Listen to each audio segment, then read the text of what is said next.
మహాభారత యజ్ఞ కార్యక్రమాన్ని కత్తెరపల్లి గ్రామస్తులు పరిసర గ్రామస్తులు చాలా చూడముచ్చటగా ధ్వజస్తంభాన్ని అలంకరించి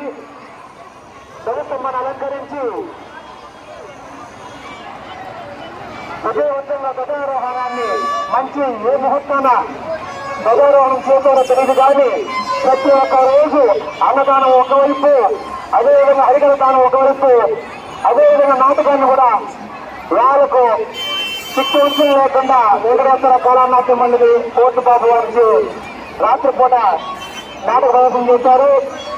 అదేవిధంగా ఇక్కడ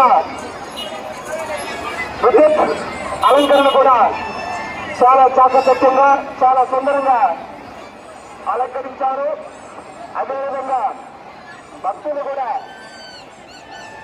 ఉదయాలు నిర్వహించడానికి ఈ సంవత్సరం పోటీ పడినారంటే చాలా సంతోషంగా పోటీ పడినారు.